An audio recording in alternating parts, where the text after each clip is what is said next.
Fala galera do Vascão, bora reagir a mais um vídeo aqui do SBT Sport Rio, trazendo as últimas notícias, as últimas informações do Clube Vasco da Gama, que já se prepara para a montagem do elenco para 2025. O Vasco ainda está na briga por uma pré-Libertadores, torcendo para que o Cruzeiro vença a Sul-Americana e o Vasco consiga ficar pelo menos entre os 9 colocados aí do Campeonato Brasileiro. Já conseguem uma vaga na pré-Libertadores do ano que vem. E aí, caso o Vasco classifique, vai para a fase de grupo. Caso não se classifique, ele cai na fase de grupo da Sul-Americana, né? Esse é o lado bom, você não fica sem um campeonato sul-americano disputado no ano. Deixe seu like, se ainda não é inscrito, se inscreva no canal e bora pro game.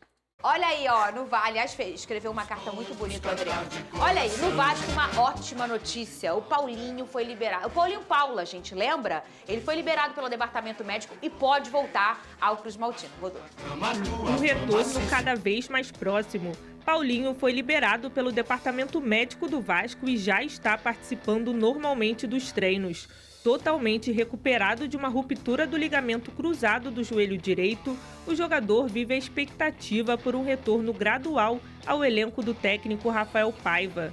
A comissão técnica prega cautela no retorno, mas existe a possibilidade do jogador estar entre os relacionados para a partida contra o Internacional na próxima quinta. Fora de campo, o assunto segue sendo o planejamento da próxima temporada, como foi dito pelo presidente Pedrinho na última coletiva e agora pelo CEO do clube, Carlos Amoedo, em entrevista à Vasco TV.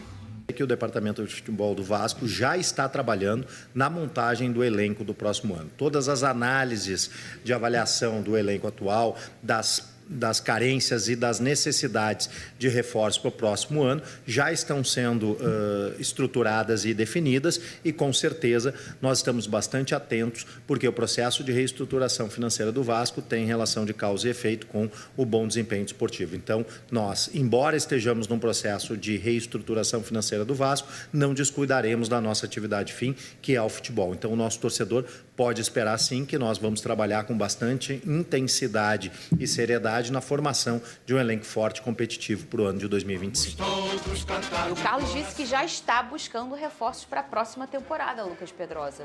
O mapeamento de mercado tem que ser feito antes do fim do Campeonato Brasileiro, até porque esse elenco tem que mudar. É óbvio, esse elenco ele tem muitas deficiências, ele tem muitas lacunas, tanto montado pelo Alexandre Matos no início da temporada, mas também o Vasco não foi certeiro na janela de transferências do meio do ano.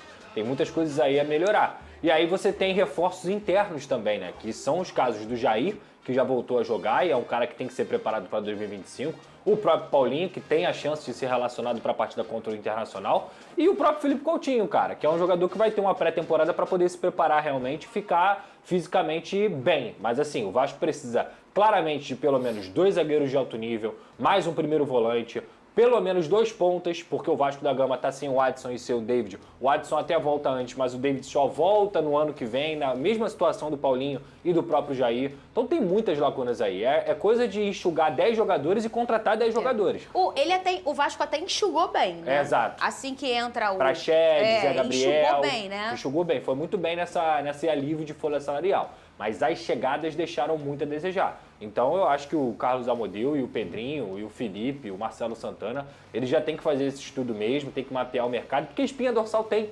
Tem um bom goleiro, que é o Léo Jardim, tem o João Vitor, que é um bom zagueiro, mal ou bem ainda tem o Lucas Piton ali, não sei se ele vai sair, se vai ficar, mas é um bom lateral também. Paê, Coutinho, como o meia, o próprio Hugo é um volante que corresponde nessa temporada, e tem o Verratti. O resto, Fernanda, é realmente você ir pontuando, porque hoje não adianta você ter 11 titulares, você tem que ter 18 titulares. Se você não tiver 18 titulares, você não aguenta a temporada do futebol brasileiro. Não, e se você só tiver 11 titulares, você vai ficar meio de tabela e dependendo até uma briga ali para não cair. Hoje, para você pensar em buscar uma vaga de Libertadores ou buscar um título, como a Copa do Brasil, ou a da Sul-Americana também, que a gente fica na expectativa aqui que o Vasco vai daí para cima, né?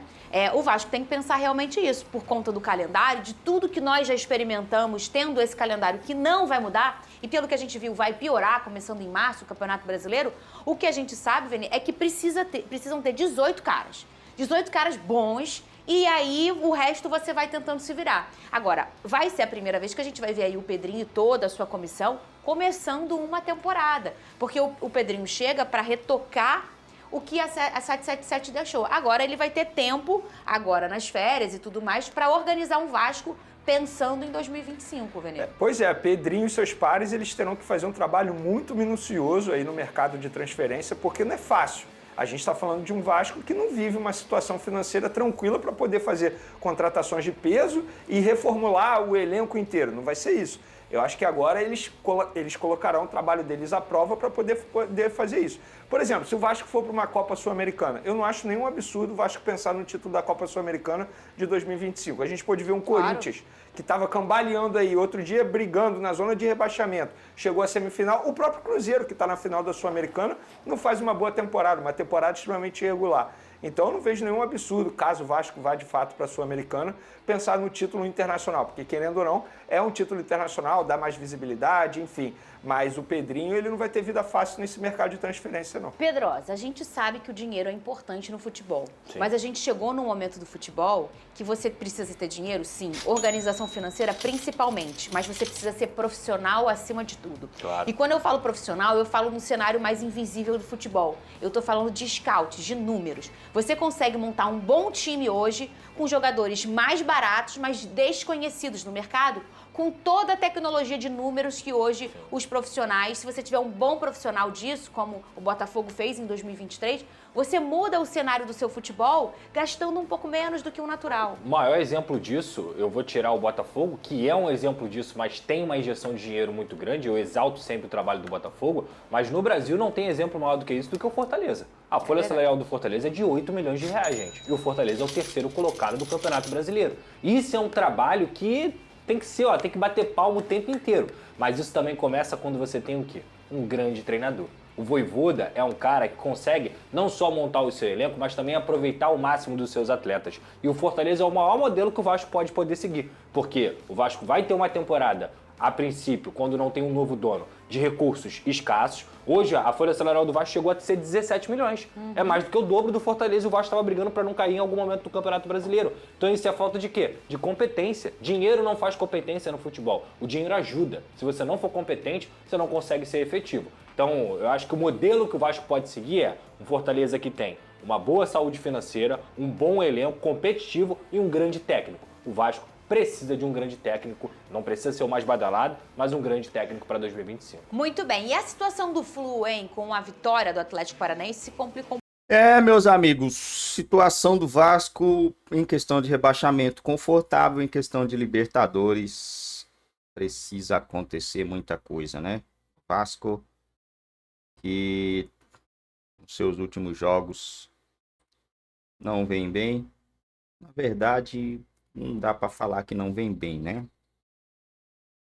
Ganhou do Bahia, ganhou do Cuiabá. Na hora que pegou dois times do topo da tabela, perdeu muito feio. Não é anormal também você perder para Fortaleza lá em Fortaleza e perder também para o Botafogo no tapetinho, né? 3-0. Os dois jogos aí foram 6 gols em 2 jogos consecutivos. O Vasco não marcou.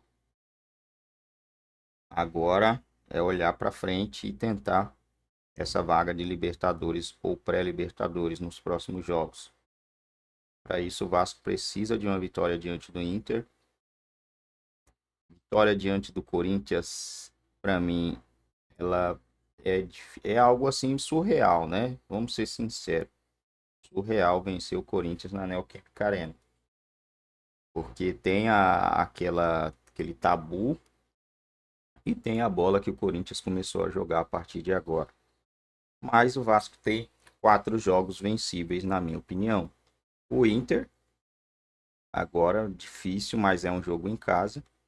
O Atlético Goianiense, o Atlético Mineiro e também o Cuiabá. Dá para vencer esses jogos. São 4 jogos vencíveis. Se vencer 3 e empatar 1, são 10 pontos, né?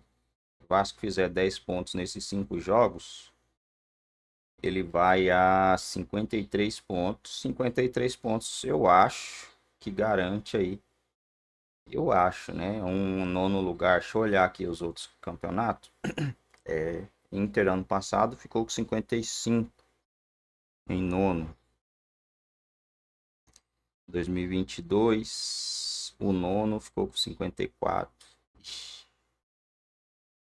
Em 2021, o nono ficou com 53, foi o Atlético Goianiense. Mas o nono ainda não garante, né, uma vaga na pré-Libertadores. E para garantir, na verdade, né, uma vaga aqui, o viajando precisa acontecer algumas coisas, né? O Botafogo precisa ser campeão da Libertadores e como é que fala? O Cruzeiro precisa ser campeão da Sul-Americana, que é mais fácil o Botafogo ser campeão da Libertadores do que o Cruzeiro ganhar a Sul-Americana, né? O Cruzeiro joga um futebol bem abaixo e o Racing joga bem pra caramba.